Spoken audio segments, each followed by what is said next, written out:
Chapter 15 discusses the importance of vitamin and mineral replacements. Vitamin and minerals are needed in correct portions for normal body function. Overuse of vitamins and minerals, particularly fat-soluble vitamins and iron, may lead to vitamin or iron toxicity. Vitamins are organic chemicals that are necessary for normal metabolic functions and for tissue growth and healing. The body needs only a small amount of vitamins daily, which can be obtained through one's diet. A well-balanced diet has all the vitamins and minerals needed for body functioning. Vitamins are broken up into two different categories: fat-soluble vitamins, which are vitamins A, D, and K, A, D, E, and K, and water-soluble vitamins, which is vitamins B complex and C.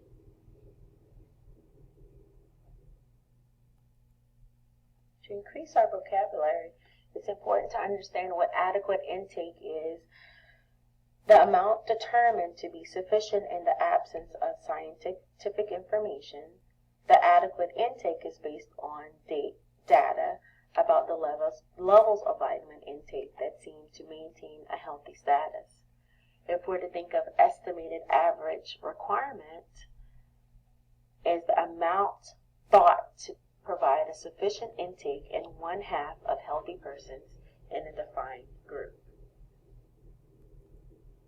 The recommended dietary allowance is the amount thought to provide the needs of 98% of well children and adults of a specific age group and gender. RDAs were developed to prevent deficiencies and may not be reflective of all groups, such as older adults. Tolerable intake, upper intake level, is the maximum amount considered not likely to be a risk for healthy persons in a specific group. This is not a recommended level to take.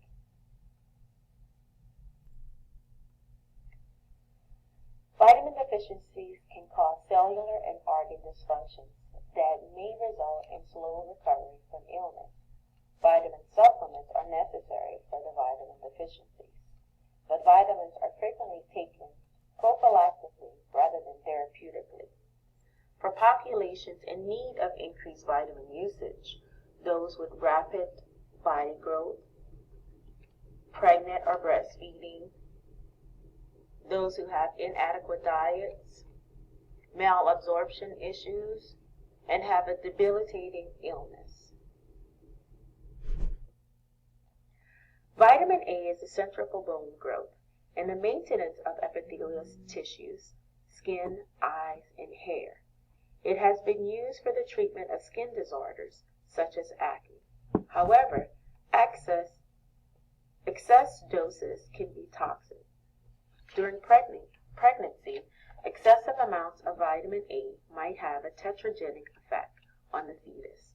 It is important for us to make sure we understand that vitamin A can either be taken PORIM. IM administration is used only in acutely ill patients or patients refractory to the old oral route, such as those with GI malabsorption syndrome. The classification of the medication is a fat-soluble drug. It's contraindicated in vitaminosis A, pregnancy in massive doses, and the medication can have some type of food-drug interactions with mineral oil, may decrease the absorption of vitamin A, and may increase the BUN, calcium, cholesterol, and triglyceride levels if we're looking at our patients' labs. It may also lower erythrocytes and leukocytes for our patients. The therapeutic effect of the medication is to treat vitamin A deficiencies. Also, the mode of action, essential for growth, bone, teeth development, vision, integrity of the skin, mucous membranes, and reproductions. The side effects of the medication is headache, fatigue, drowsiness, irritability, anorexia, anorexia, vomiting, diarrhea, dry skin, and visual changes. There can be some adverse reactions if there's toxicity, can cause leukopenia, anemia, papilledema, increased intracranial pressure for our patients. Vitamin E has anoxic properties that protect cellular components from being oxidized and red blood cells from hemolysis. Vitamin E depends on bile salts, pancreatic secretions, and fat for its absorption. Vitamin E is stored in all tissues, especially the liver, muscle, and fatty tissue. About 75% of vitamin E is excreted in bile. Many patients with Alzheimer's or Parkinson's disease take supplemental vitamin E for its anoxic effects. Side effects of large doses of vitamin E may include weakness, nausea, GI upset, headache, and breast tenderness. It's important for a patient or nurses to monitor patients' PT levels because vitamin E may prolong the prothymine time. Patients taking warfarin should have their PT monitored closely. Iron and vitamin E should not be taken together because iron can cause an interference with the body's absorption and use of vitamin E. Vitamin K comes in 4 different forms: vitamin K1, vitamin K2, vitamin K3, and vitamin K4. Please refer to page 215 in your text to understand which medications are associated with each of these vitamins. The function of vitamin K is needed for synthesis of prothymine and the clotting factors 7, 9, and 10. The medication can be administered orally or parenterally, but never intravenously. It is the antidote for oral anticoagulants. Overdose can be given with warfarin, the antidote for warfarin. Deficiencies can include spontaneous hemorrhage for the patients. Vitamin C is absorbed from the small intestines. Vitamin C aids in the absorption of iron and in the conversion of folic acid. Vitamin C is not stored in the body and is excreted readily in the urine. High serum vitamin C level that results from excessive dosing of vitamin C is excreted by the kidneys unchanged. Some individuals take greater amounts to treat upper respiratory infections, cancer, or hypercholesterolemia. It's important for us to make sure the therapeutic effects also are associated with increased wound healing for burns and to preserve the integrity of the blood vessels. However, side effects can occur if taken orally: nausea, vomiting, diarrhea, headache, and heartburn. However, if the medication is taken parenterally, flushing, headache, dizziness, and soreness at the injection site can occur. Some adverse reactions are associated with vitamin C intake, which are kidney stones, hemolytic anemia, and life-threatening sickle cell crisis or deep vein thrombosis. Folic acid is absorbed from the small intestines, and the active form of folic acid is circulated to all tissues. 1/3 of folate is stored in the liver, and the rest is stored in the tissues. 80% of folate is excreted in the bile and 20% in the urine. Folate deficiencies during the first trimester of pregnancy can affect the development of central nervous system of the fetus. This may cause neural tube defects such as spinal bifida. Folic acid may also offer some protection from colorectal cancer. Excessive doses of folic acid may mask signs of vitamin B12 deficiency, which is a risk in older adults. Patients taking Dilantin to control seizures should be cautious about taking folic acid. This vitamin can lower the serum levels, which can increase the risk for seizures.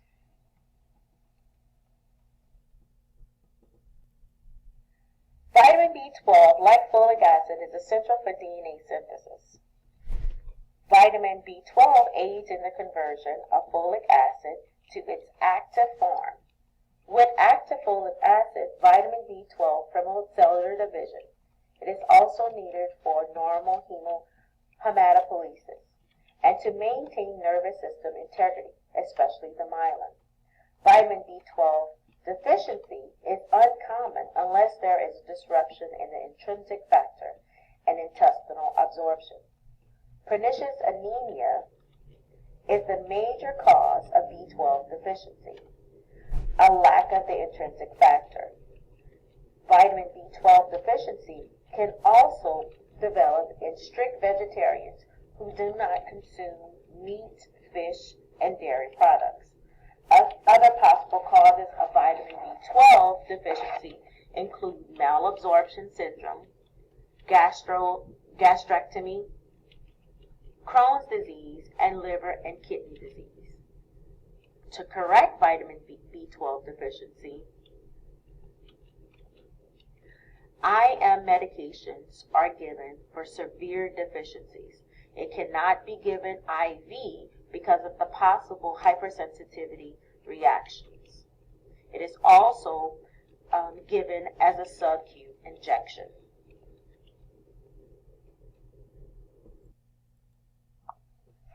To implement the nursing process in regards to vitamins administration or replacement, it's important for us to assess to make sure we check to see what vitamin deficiency the patient has. We want to make sure we explore areas that are inadequate to nutritional intake and debilitating, that the patient might have a debilitating disease or any kind of GI disturbance or disorder. We want to obtain 24 to 48 hours worth of diet history so that we can analyze it.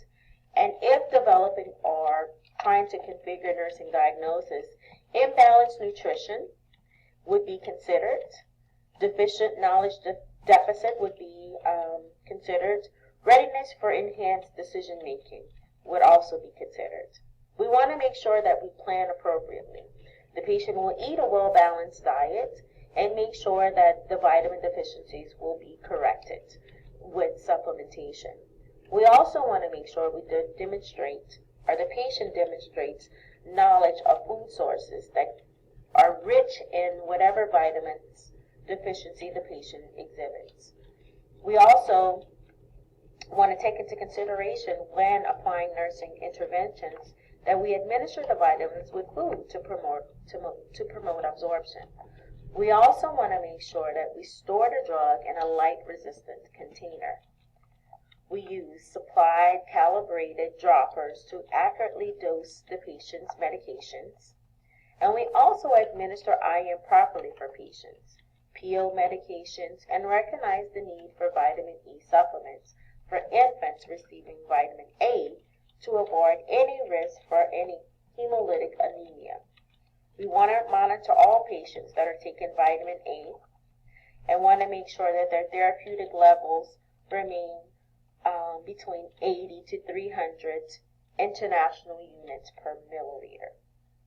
When teaching our patients, we always want to make sure we advise the patient to take the prescribed medication.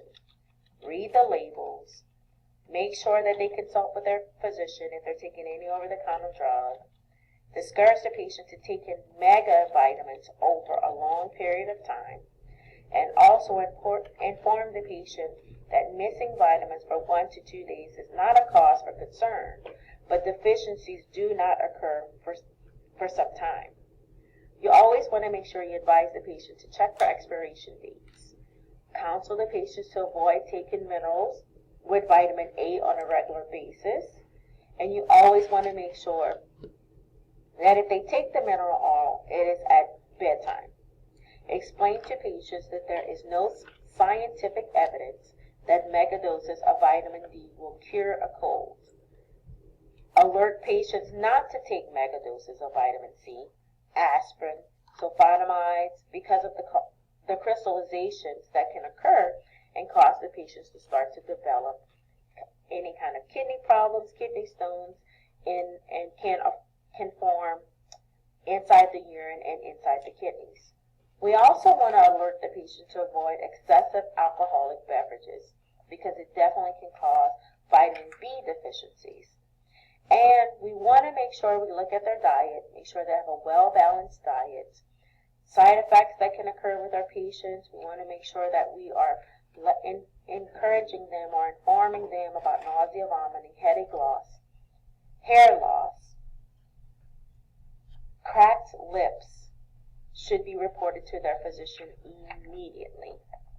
Of course, cultural considerations are things that we want to make sure that we pay attention to because there may be certain food choices that are strongly rooted in a culture that may affect the patient's vitamins and minerals. And then we want to make sure that we evaluate the patient to make sure that they understand how these vitamins can be corrected and what's the purpose of maintaining a well-balanced diet. Let's take a closer look at how minerals can affect the body by looking at iron, copper, zinc, chromium, and psyllium.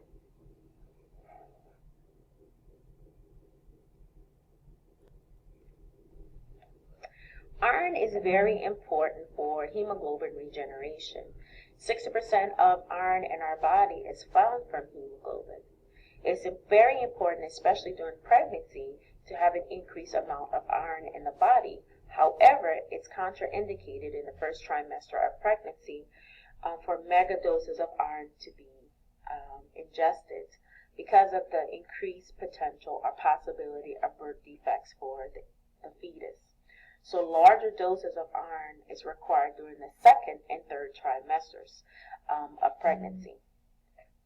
We want to make sure that we educate our patients and they understand how it technically plays a huge responsibility or role in the body as a whole, right? However, iron deficiencies can definitely cause our patients to be at risk for anemia.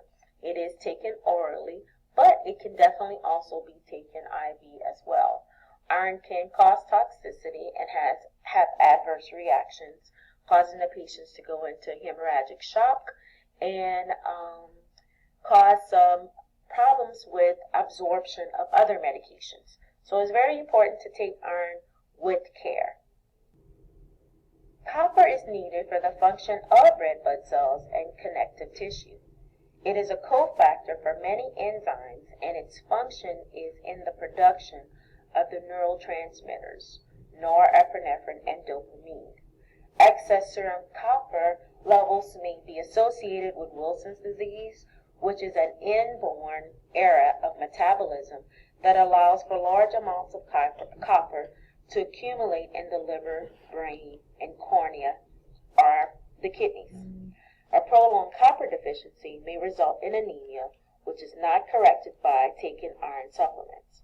Abnormal blood and skin changes caused by copper deficiency include a decrease in white blood cell counts, glucose intolerance, a decrease in skin and hair pigmentation, and mental retardation may also occur in young children. So it's very important for us to make sure that we educate our patients about the potential issues that can occur with while taking copper. Zinc is important to many enzymatic reactions and is essential for normal growth and tissue repair, wound healing, and taste and smell. The use of zinc has greatly increased in the past few years. Some believe zinc can alleviate symptoms of the common cold and shorten its duration. Larger doses, more than 150 milligrams, may cause a copper deficiency, a decrease in high-density lipoprotein and cholesterol, and a weakened immune system. Zinc can inhibit tetracycline absorption as well. So patients taking zinc and an antibiotic should not take them together. Zinc should not be taken at least 2 hours before taking an antibiotic. Patients on long-term parenteral nutrition are at risk for zinc deficiency. Serum zinc levels may not correlate with the degree of the deficiency.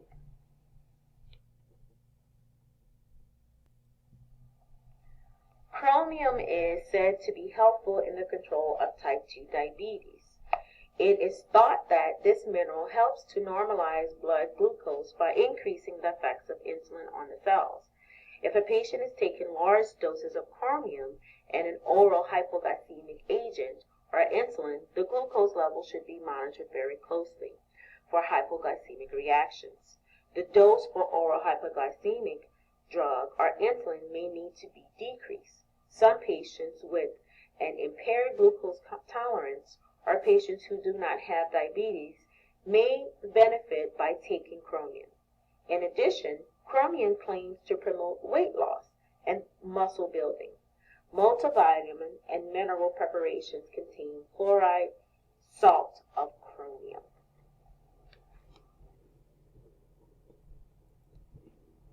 Psyllium acts as a cofactor for an antioxidant enzyme that protects protein and nucleic acids from oxidative damage.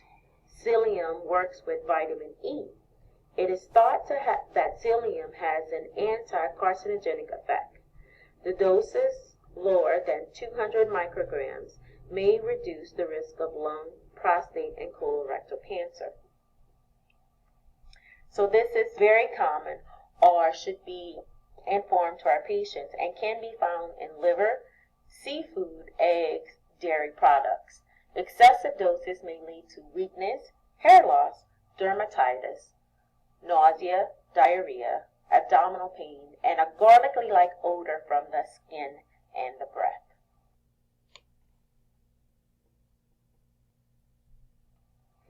Incorporating the nursing process with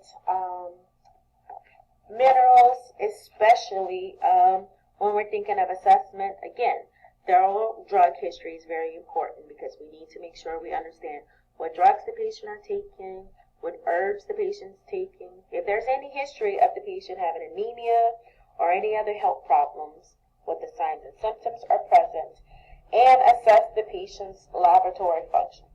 We want to make sure that we understand thoroughly if the patient has any red blood cell count issues, hemoglobin, or hematocrit issues. So we want to treat our patients before it becomes a potential issue or problems. When diagnosing these patients, we want to think about an imbalance of nutrition. They may have a knowledge deficit and also may have a readiness for enhanced decision making.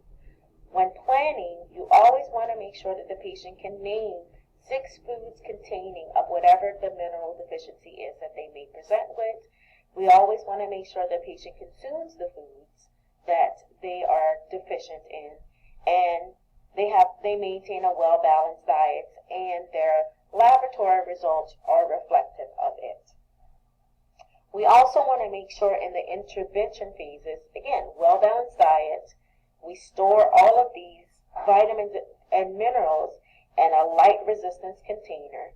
And if we're going to be doing IM injections, that we use the Z-track method to avoid any type of leakage into the subcutaneous tissue, which can result in irritation and stains to the skin. We always want to teach our patients how to properly take the medications, and then what kind of dietary recommendations we would make, and what potential side effects could occur. Cultural considerations are also essential during this time frame because we have to take into consideration whatever cultural practices may be present and allow them to incorporate them as appropriate. And in the evaluation phase, we always make sure that whatever goals or whatever our plan was has been achieved.